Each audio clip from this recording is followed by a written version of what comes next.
Good morning once again. Welcome back, Pastor Francis. Magandang umaga po sa ating lahat. Purihin ang Diyos sapagkat narito tayo after flooded week, last week. Si Ate Alma, na-stuck sa island ng kanilang building. Naging island yung kanyang building.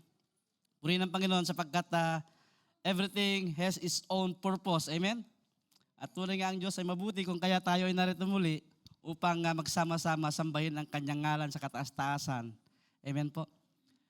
Let's all bow down and pray. Heavenly Father, once again, we thank you, Lord God. We honor you with everything that you have done in us, Lord God. And truly, Lord God, your name be exalted, Lord God. Hide me behind your cross as you help me, Lord God, to bring your very message today for your children to listen, Panginoon. Dalangin po namin, Panginoon, mamuhay ang iyong salita sa aming puso't isipan at ipamuhay ito at nawa, Lord God, ay maging liwanag kami sa sanlibutan upang kami, Lord God, makita ang iyong kalulhatian, Lord God, sa amin. As we proclaim your goodness and faithfulness to people, Panginoon, and they will worship you and adore you as who truly you are, deserve everything worship that you deserve. Salamat, Lord Diyos, sa iyong pagpapala sa umagang ito, Panginoon. And as you bless your people, Lord God, let them be come with us, unite us in one accord to worship you in listening also in your word. With your word. In Jesus' name we pray. Amen. Purihin ang Diyos as we continue our sermon series about manhood who has been started by Pastor Jong during First Friday and followed by Pastor Jonas in the second Sunday, last Sunday, talking about godly man. Amen? Being a man of God, contemplating to life demonstrating of the Lord Jesus Christ while on earth in flesh.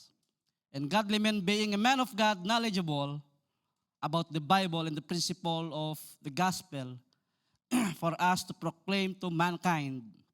And in today's message, we titled it Making Difference in continuation to the series of the theme Manhood. And still, the message we are going to talk about is in the first human being, Adam and Eve.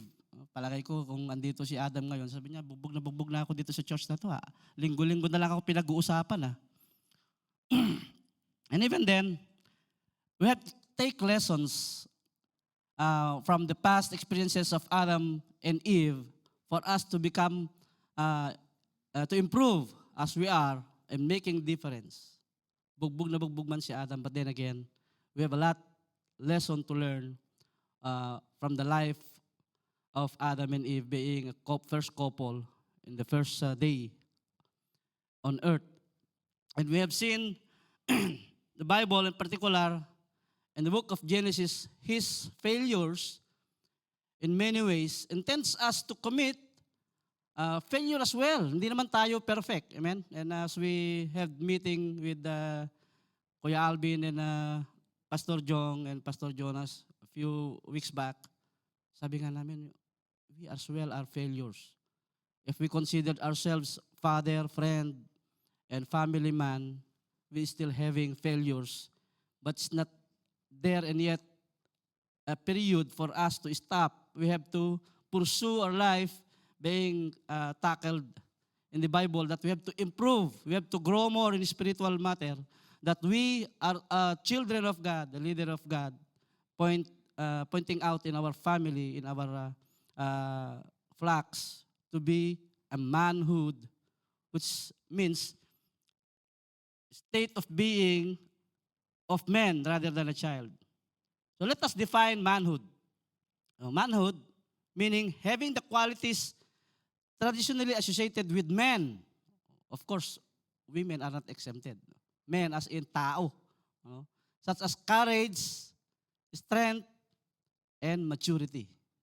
Courage, strength, and maturity. It's like a training principle of separating boys from men. Naalala ko nga yung during our college days when we were going to train in the military, ang sabi nila, we are going to be trained as men. Your boy's attitude will be left over and you will be trained as men. Like when you are going to study medicine, Ang tawag sa'yo, pag natapos ka ng nurse, then you continue medicine, you're going to be called doctor. Di ba? Kunyari, kung si Alvin, ano ito si Brother Alvin? Hindi ko ito nakakita. Wala yata siya. At ng kaso. Kunyari si Kuya Vic, dati ang tawag sa kanya, Mr. Vic Pajarito. And when you're going to finish doctorate degree, ang sabi sa'yo, Mr. Vic, Dr. Vic Pajarito, MD. Making difference. Di ba? Making difference. And then somehow, parang pare-pareho siya ng making disciple. Di ba? Ang ganda pakinggan, no? Vic Pajarito, making disciple. MD. At pag nag-aral ka pa uli, ang tag siya PhD, Doctors of Philosophy. Ang tag purposely helping disciple, PhD. Diba? Minsan tumatalas yung ating malikot na pag-iisip. As God wants us to be a responsible man, as also as a principle, and divine principle of God to Adam, we could see the Bible did not give up to Adam. Hindi naman siya hindi naman siya tumigil kay Adam eh. He still pursue Adam. But in today's picture of man, we see becoming soft and taking granted the big role given by God in humankind. We are becoming complacent. As Satan initially succeeded in destroying the true principle of manhood in Adam, you see, in today's principle of man, becoming soft, na kung saan, sasabihin pa nga ng babae, what man can do, we can do. We don't have any more separations as the divine purpose of men and women in a human race. So when you say Christian, you should have the idea of being transformed. Being explained last sermon about Romans 12. We have lived behind the old self as we make difference from others who are under influence of this world. You are separating yourself. You are making difference to yourself from the others who's living in this fallen world. Like what manhood defined a while ago, having the qualities traditionally associated with men such as courage, strength, maturity. Courage, when you say courage, meron kang disposition sa buhay. Hindi kayo, tama ba itong ginagawa ko? Mukhang hindi tama. You are double-minded. There was time when Anna and I talk about first sin. Ano ba nagtulak kay Eve for him to commit sin? He doubted God. Nag-double mind siya. Di ba? Ano ang tawag na isang binibiro natin? Nag-double isip-isip. And somehow, he influenced Adam. Kaya si Adam nag-commit din ng sin. You see, there was a story about courage. Meron isang farm of crocodile. Ngayon, dumami yung turista. Sa tuwa ng may-ari, as he also visited the place, sabi niya mukhang magandang principle to promote my farm. Sabi niya, bigla siyang nag-announce, I will going to give 1 million who can jump in this pond with the crocodile and able to survive on the other side. $1 million cash. Binigay niya yun, pinakita niya yung cash. Abay, sino ba ang siraulong tatalon sa napakadaming buhaya para mabuhay ka uli, di ba? Wala. Then suddenly, may tumalon. Nilangoy niya, bilis-bilis niya tumalon. Tapos bilis-bilis niya nilangoy. And no one ever can imagine that the guy completed crossing the pond on the other side. Nagpalakpakan na lahat. Sabi, galing tong lalaki na yun He is very courageous. Biglang dumating yung isang babae, sabi niya, asawa ko yun. Where's the 1 million? Binigay niya. Then, let us interview the man. Dumating yung man. Ditaas yung kamay niya. Sabi niya, you're so very courageous. Sabi niya, what happened? Sabi niya, I don't know, someone pushed me. So I have to survive. So I have nothing in my mind but to cross the pond. You see, sometimes we fake courageous in ours, and the wife becoming the one post this guy, and he could not even resist. The moral of the story, you have to be always ready. Paano kung lumaki ka hindi marunong lumangoy? Patay ka ngayon. Pagkain ka ng buhaya, no? Lance. Ano ka, maaari kang tinatag na, ano yung tag natin? Minumukbang ka na ng, minumukbang ka ng buhaya, saka ka na ngayon. See, as we go back to the life of Adam during the early years, we see the continuation of God pursuing Adam and Eve. Though if you see chapter 3, after chapter 3, wala ka na makitang karugtong na istorya, di ba? Agad-agad meron na silang anak. And somehow, when I study this chapter, it came to my mind, sino nagturo kay Cain at kay Abel to offer and worship God?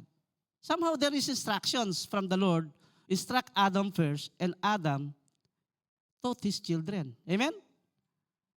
However, the analogy of Adam's journey along the way is not somehow totally firm because there were also, again, failure after failure committed by his son.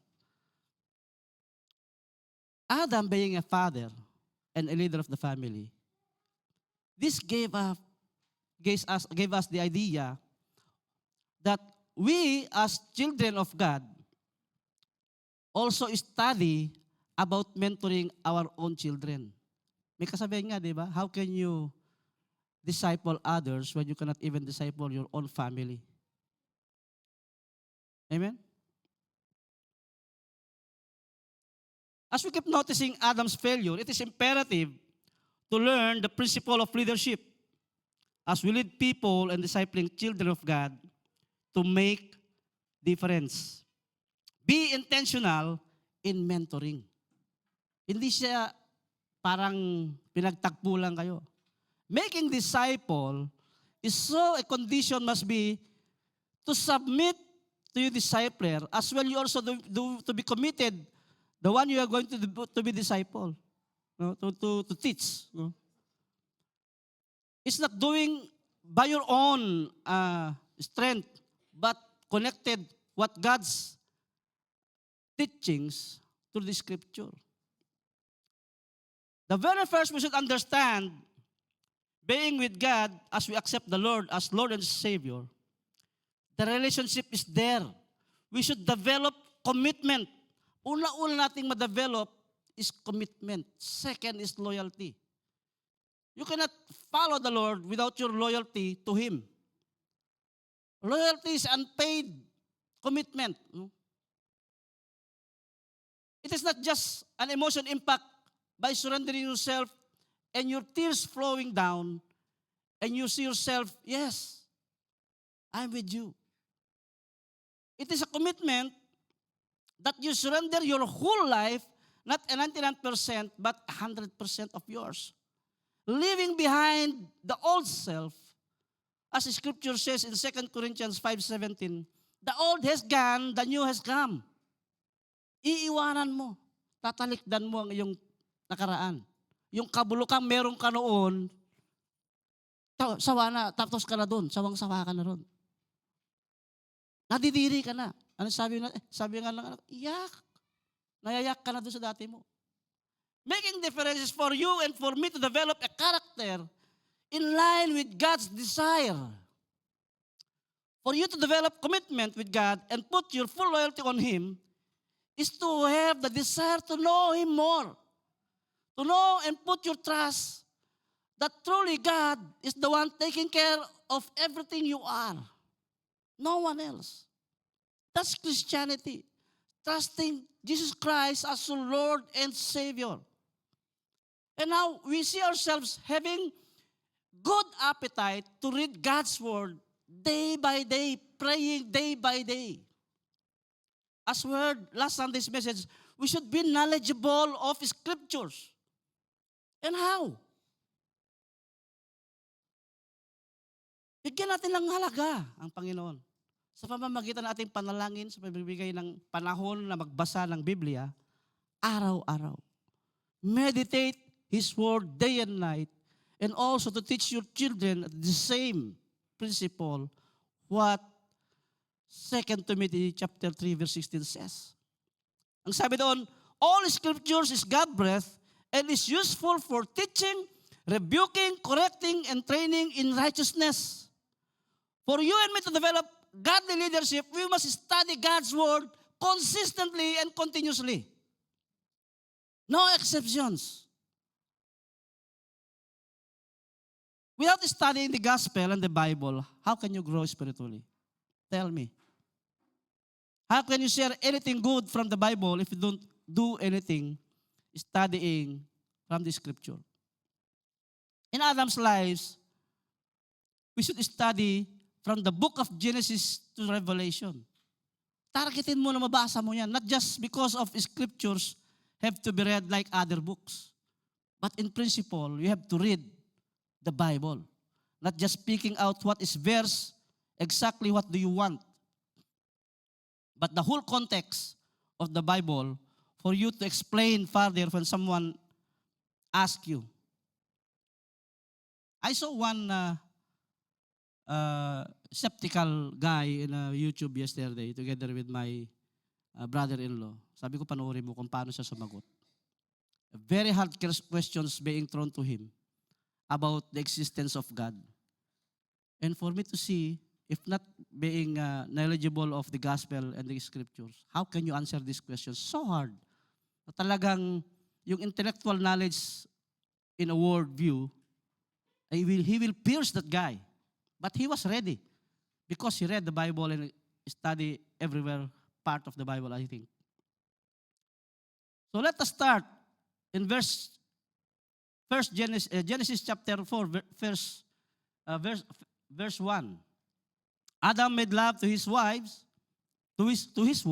Eve, and she became pregnant and gave birth to Cain. She said, with the help of the Lord, I have brought forth a man. Later she gave birth to his brother Abel.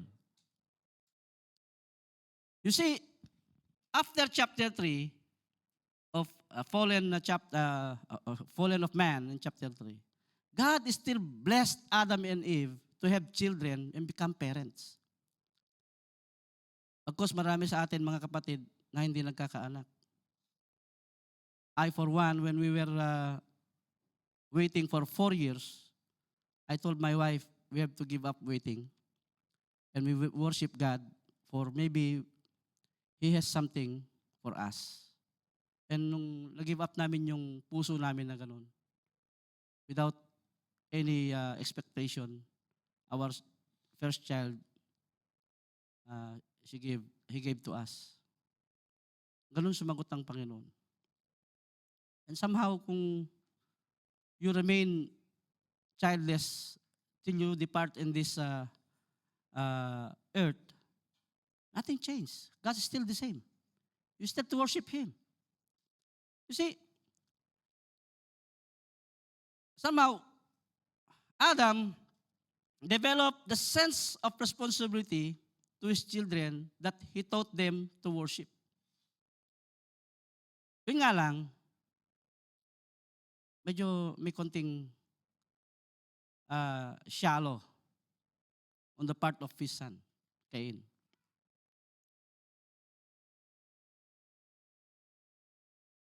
But then you will notice that God, of course, instruct Adam, teaching his children to worship God.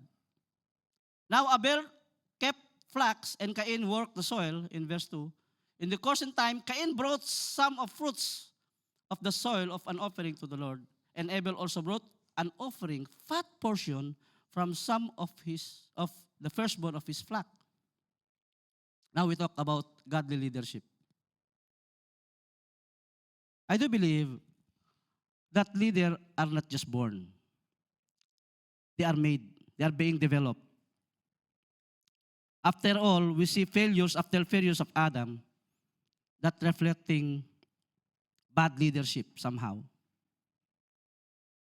But then again, you have to keep developing and developing for you to see your past and become your lesson to learn for you to improve.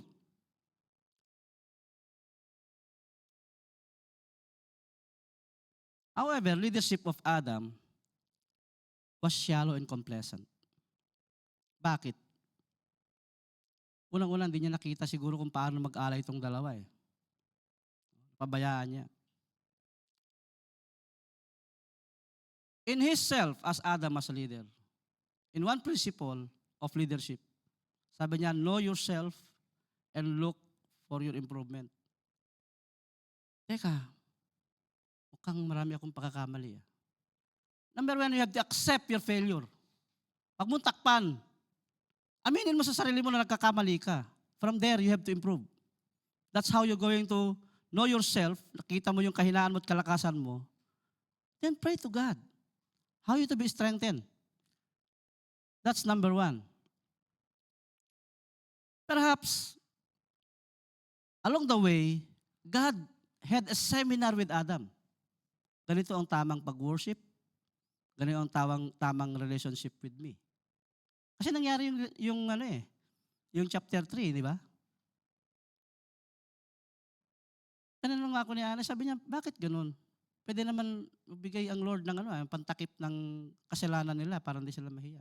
Yes, as God is powerful. But why some animal died to use the skin of animal to cover the genitals of Adam and Eve? It's simply an illustration that in the future, someone died to cover your shame. And that's Jesus Christ.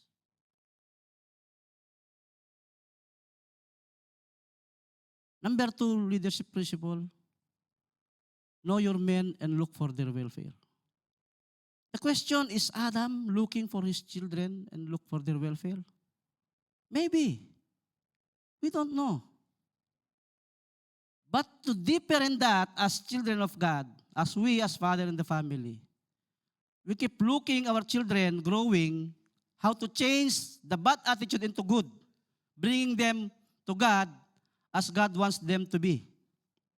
We have to strive that the Holy Spirit will also working in us as we consider ourselves children of God, surrendering all to God, so that the Holy Spirit will going to work hand in hand for us to grow and have change in us tremendously. Even in our own flock, kung kayo ay namumuno ng inyong sariling CG, kayong namumuno ng isang ministry, namumuno kayo ng isang small group. One third leadership principle is to be technically and tactically proficient. Diba, nakakita kayo ng mga teacher na parang na board ka, hindi ka natututo. Parang, nag-aral ba itong teacher na to? Nagulat nga ako, isang pinsan ko nag-aaral, sabi niya, ayoko na mag-aral. Bakit? Hindi marunong yung teacher ko. Sabi ko, napakagaling mo. Nalaman mong hindi siya marunong, hindi ka pa nag-aral. Maaari. But again, one leader should have this skill to be technically and tactically proficient. You have to learn to seek God and seek wisdom for you to express His very message to people na makikinig sa'yo. Amen? You see, the product of Adam and his children, sabi in verse 4, the Lord looked with favor on Abel and his offerings, but on Cain and his offerings, He did not look with favor. So Cain was very angry, and his face was downcast. Hindi naturuan ng humbleness ng taong to. Pride. Di mo tinanggap. Sige, diyan ka na. Downcast. Many conclusions in this chapter. However, maybe the reason behind for Adam that being accepted the offering of his by God is he prepared well. Malamang bago pa niya ito kinuha at ialay sa Panginoon, dumulog na siya sa panalangin. Lord, accept this offering. As I'm not accepted, may this offering be accepted by yours. Ito conclusion ko na lang naman eh. Itong si Cain, malamang, naging ano na lang to, habitual. Okay, first Sunday of the month, ito na naman tayo, kinuha na yung basket niya, okay, Lord, this is my offering. To relax the offer without any connection to God in prayer.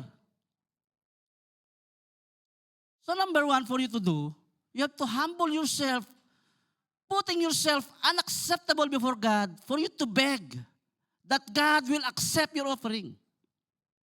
Hindi yun, nandito ka. Tatights ako, nag-o-offer ako, ayos na ako. No. Everything from us belongs to God. Nothing for you to brag. Making difference is for you to desire God's desire. Lord, may your will be done for me. What is the desire of God in human being after chapter 3 of Genesis? For Him to reconcile people going back to Him. Ang kanyang inaasam sa tao na kanyang nilikha na nawalay sa kanya after fallen world, He wants us to be reconciled back to Him. Nais na tayong maibalik sa kanyang piling sa pamamagitan ng kanyang bugtong na anak, ang Panginoong Yesus. So once that we heard John 3:16, we should not neglect John 3:17. So we should be humbling ourselves before God, accepting this relationship. And from there, you should also be excited to be sent by God to proclaim the good news to the whole world, to your colleagues, to your friends and relatives. Ang sabi ng Bible in Matthew chapter 5, verse 3, Blessed are the poor in spirit, for theirs is the kingdom of heaven. How can you define poor? Did you see any beggar shouting there? Lumayo kayo. Huwag niyo akong tignan, napakapakit ko at napakadumi ko. Kung gusto niyo mag-donate, mag-donate kayo. Kung hindi, malis na kayo. No. He begged. Amen? Please. The same thing from us. We are poor in spirit that we beg God, Lord, I am poor. Amen? Every day of our life, you should feel that for within you, for you to see that God is there for you to beg.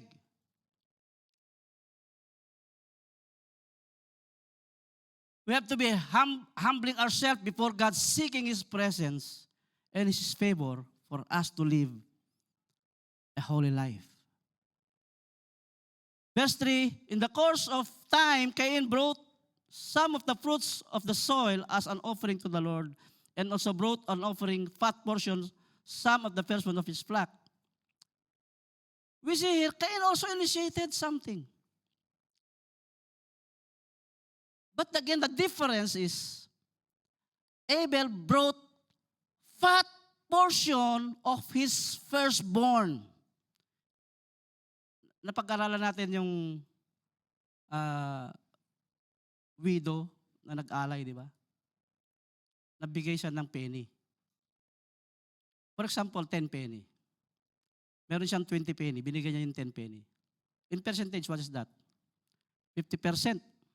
Yung milyonaryo, meron siyang 1 million sa pocket niya, binigay niya yung 10%, what's that? 0.00%, 0.001%.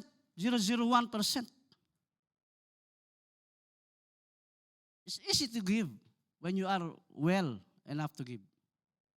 Paano kung walang-wala ka na but still you have that desire to give?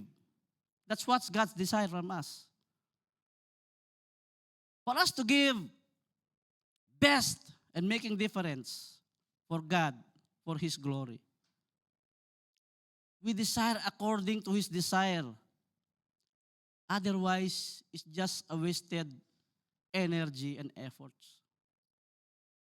But on Cain, sabi niya verse 5, his offering he did not look with favor. So Cain was very angry and he was face downcast. In our service, we should render our service wholeheartedly. not bragging that you are very good and somehow you are giving your best, na sinasabi mo ang galing-galing mo. But then, when you see that God are not glorified to your offerings, you'll question yourself, anong ginawa ko? Remember King Saul? Remember King Saul?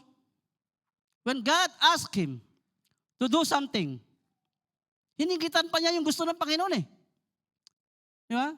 This is more better than what's his idea. I'll bring him for this that God will going to be glorified. Then Samuel came. Ano itong ginawa mo? When you do outside God's instruction, it's still considered disobedience even though you think that you did more than better what should be done. And the Lord said to Cain, why are you angry? Why is your face downcast? If you do what is right, will you not be accepted? But if you do not what is right, sin is crouching at your door, and it desires to have you, but you must rule over it. Anong isibig sinasabi nito? Master sin. Anong sinasabi master sin? As you know your enemy, you master him. Paano mo siya? How to defeat sin? How to defeat temptation? Of course, you have to pray. Ask Holy Spirit for you to be protected every day of your life, for you not to commit sin. You have to do it first time good. Sabi ng QC norms, who are the doing quality control job here? Do it the first time para walang rework. Do it the first time. The quality of offerings and service to the Lord depends on your connection to God as you see God's desire and the good direction for you to develop. You are in tune with the Lord as you are connected while worshiping. This has more to do with your spiritual growth, maturity. Because if you remain complacent with your relationship with God, wala lang, di ba? Pag galong-galong ka lang, lakad ka, galong-galong lang. Ayos tayo dyan, pre. Bukas, pakalawa, okay na naman. They will not see any changes in you. So you exert more effort to know God. The desire is there. Pag napaharap ka sa salamin, how many years I've been with you, Lord?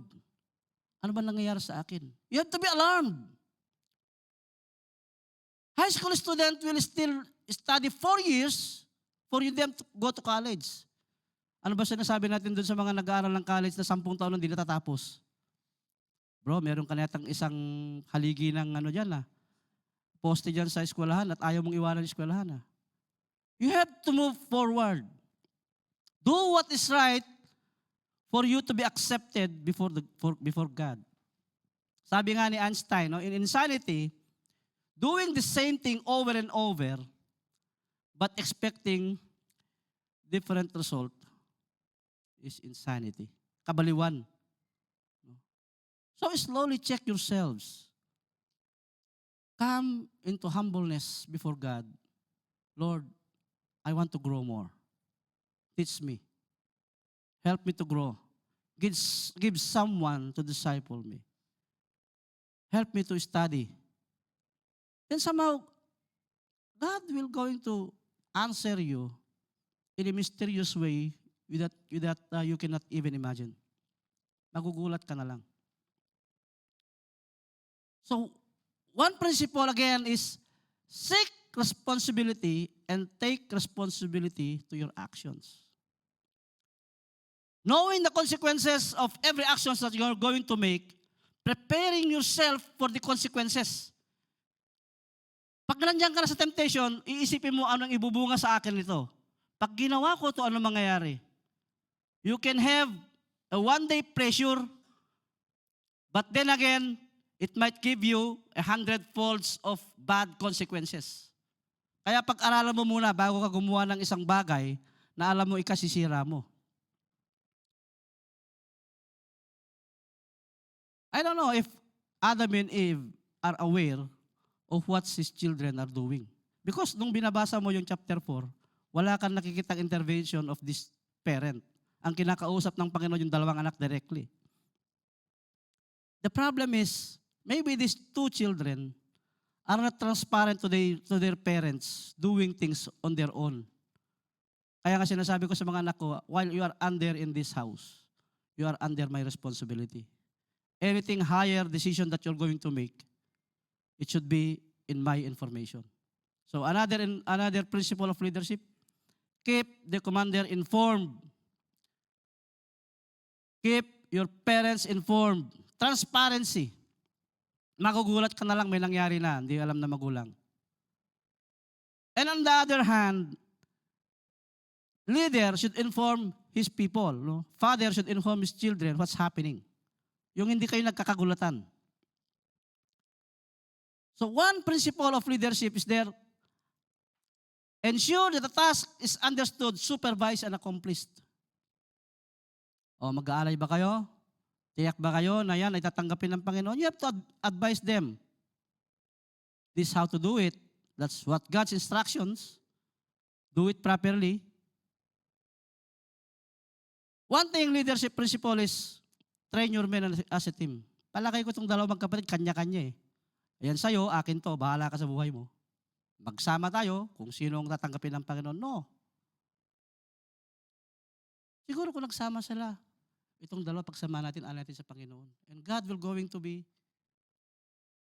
happy to enjoy looking at these two children doing partnership. You cannot live alone. No man is an island.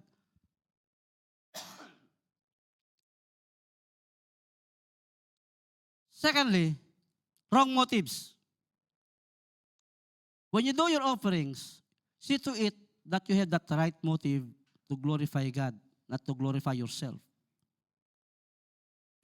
Kita mo, kaya ko mag-alay. You are glorifying yourself. Yung ako.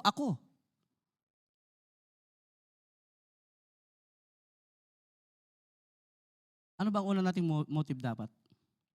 Is this will bring glory to God. Question yourself. I'm doing this thing, is this will glorify God?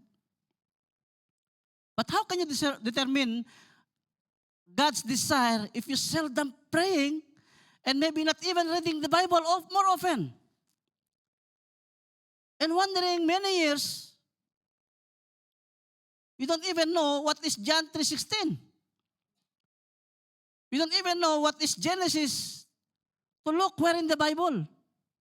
Nagulat nga ako dun sa isang dalawang nagtatalo na dalawang tao. Sabi niya, okay, show me where is Matthew chapter 6. Sabi niya, andito yun sa Old Testament eh. My goodness. You see? But then again, the danger action a people may do is doing nothing in life. Pag wala kang ginagawa, that is more dangerous. Don't be afraid to fail.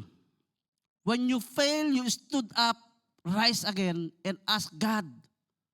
As you will see yourself being caught up by God for you to stand up.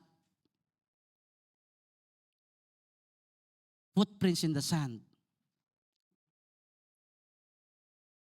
So pag wala kang alam sa gospel, ano sasagot mo? Sabi ni, George Stregan ba? Ala.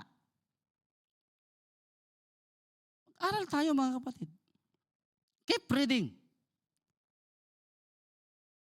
When God asked by God, si Cain. When God asked Cain, ano sabi doon? Asan ang kapatid mo? Where is your brother Abel? Yung sagot niya mali. Am I brother's keeper? Alaki ko sa aking pagkatao bilang tatay, gano'n ang sagot ng anak ko, magkabilang sampal na Papa!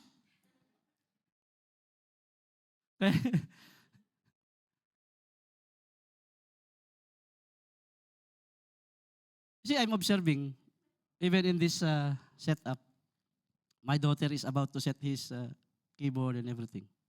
I'm his in front. I'm in her in front. Hindi niya ako tatapyan na, "Wait, Daddy, tulungan mo ako iangat to." He will wait for me to go there and pull this thing to help him, to help her. Inobserbahan ko lang how he going to do it. And naalala ko nga minsan, sabi niya, "I want to study karate." Sabi niya. "Enroll me." Sabi niya, "Hindi mo ba alam? Brown belter ako." Sabi niya, "Really?" Sabi ko. Hanggang ngayon, hindi niya alam, ba't ako brown belter eh. Kasi pag pinapalo ko sila, brown belt ang ginagamit ko eh.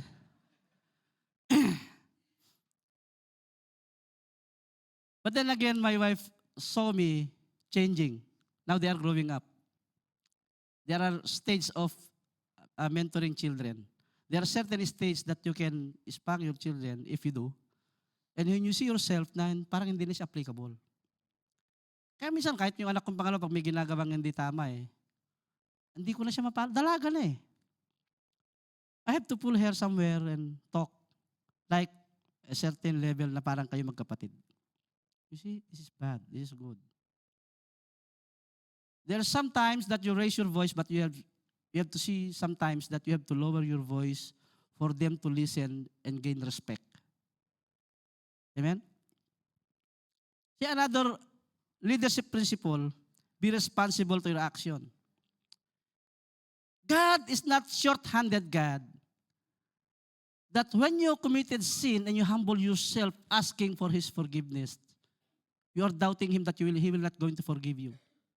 If you sincerely ask forgiveness, God will forgive you. This is the question.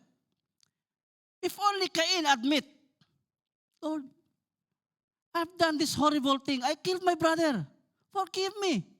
Do you think God will not forgive Cain? Hindi. Sabi niya, "Bakit? Ako ba natatakot sa kapatid ko? Siya pa ang matapang eh." Di ba?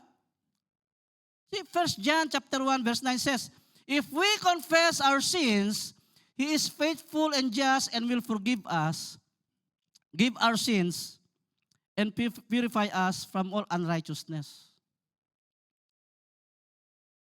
One thing we should observe, that humbleness cannot be claimed. Amen? Pag sinasabi mong humble ka, nawala na sa iyong humbleness. Someone should see you humble than to see yourself humble before others. Tama?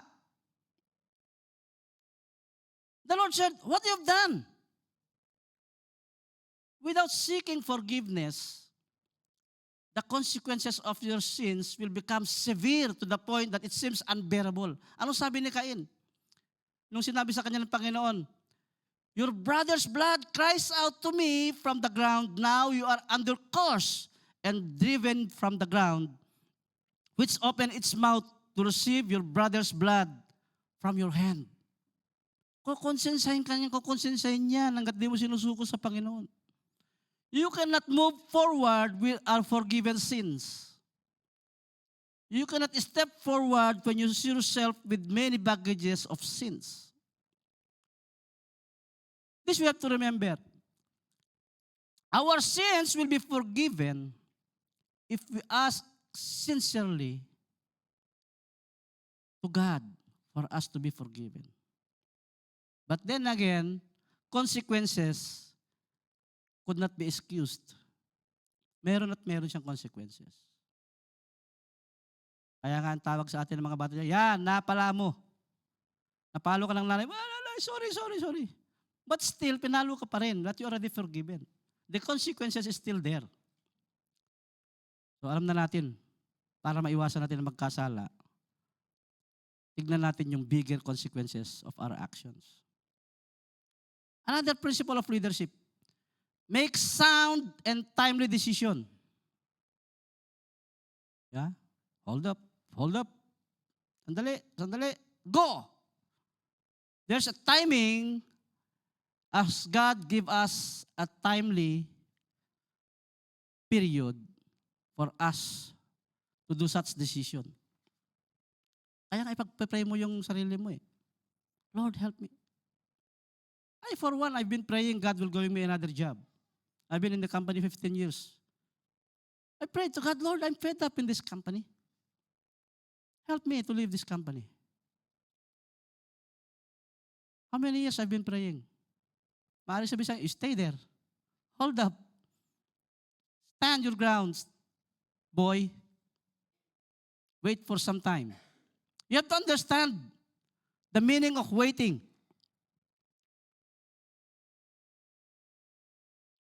In conclusion, mga kapatid, as we see, manhood is a godly manner and a state of spiritual growth, not being measured by a period of time, but with spiritual maturity, strengthened by God every day by day. Is seriously taking words of His towards His desire in every day of our lives. In 1 Corinthians chapter 13, verse 11 says, when I was a child, I talked like a child. I thought like a child. I reasoned like a child. When I became a man, I put the ways of childhood behind me. It's very meaningful to us, my brothers and sisters. We are still under process till we depart this earth. I used to say the word to our children when we use this fellowship and studying the Bible. Word, W-O-R-L-D. Ano nga ibig sabihin ng anak? Sabi ko doon sa pangalawa ko. Means darkness. So what darkness need? Light. So what is light? The Word of God. So what you do? Learn from the Bible. Without learning the Bible, you are like a blind, not seeing anything, and for you to commit wrong actions. So you have to crave reading the Bible every day, study time to time, having time to pray, talk to God with your personal connection with Him in prayer, and desire God what you desire me to do. May the Holy Spirit guide me through. Hindi ko alam kung anong gagawin ko. Help me this day, Lord. 24 hours is too long for me to do it by myself. Help me. We cannot just depend on the skill that we had. Yung ating mga kalakasan, yung ating mga kagagaling, tatalino natin. But we see ourselves to be improved day and day, night and night, that we seek God's wisdom in every actions that we do. Lord, what is your instructions? You will see that by meditating His Word. Babasahin mo, ganito pala sinasabi ng Panginoon. Love your enemy and pray for those who hate you. It's a verse that's simple to read, but hard to do. How can I do this, Lord? It's hard for me to do. Help me. Touch my heart. Then you start changing. You see yourself, how long you've been studying the Bible and being in relationship with God, where we are now. Asa na ba tayo ngayon? Are we growing Christians? Are we making differences where we are? Kung nasaan tayo, bro, pag-pray mo kami, ikaw ay mas malapit sa Panginoon. They see differences. Pag nakita nilang dalawa, ikaw yung lalapitan dahil because you made differences in your own spot. Learn more about the gospel and His redemptive program. Ano bang purpose mo sa buhay? Pakibasa mo nga ulit yung John chapter 3 verse 17. And as we end, sabi doon,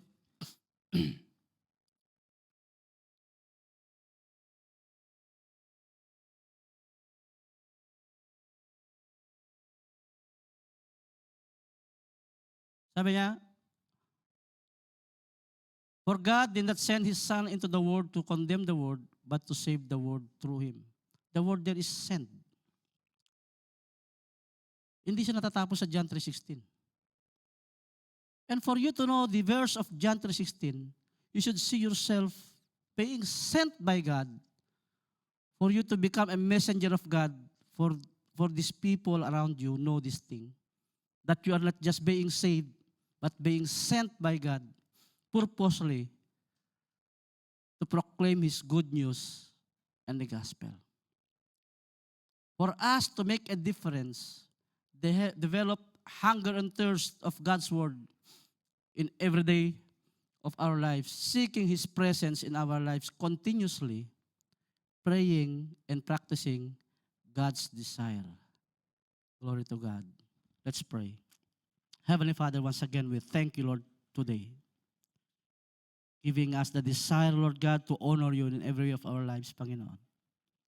Help us to understand your desire, Lord God. For the principle of living in this world is not because of our desire, but because of your desire, O Lord. Help us to be connected in your plans, Panginoon, for us to live a life completely in tune, Lord God, in you. That our life will always be worshiping you, Lord God. Na tuwing kami lumilihis, Panginoon, you remind us to get back on track because you love us. We know, Father, Lord God, that you don't need, Lord God, our worship, but you are teaching us to worship you for us not to be far away from you. Letting us know, Lord God, that you are God of everything. You are worthy to be praised and you are worthy to be worshipped. Salamat, O Diyos. May you bless us once again today as we depart afterwards, Panginoon. Thinking also our brethren who not able to come because of sicknesses. May you heal their body, Lord God. Cleanse them, Lord God, and helping them, Lord God, in every way of their lives, Panginoon. May you also remind us as well, as we see our relatives, colleagues, Lord God, who are not yet in Christ. We'll see the difference that you have set for us. They will see your goodness in us for you to be worshipped, Lord God. And they will realize that they need Christ in their lives. Salamat, O Diyos, sa iyong pagpapala at biyaya, Panginoon. In Jesus' name we pray. Amen.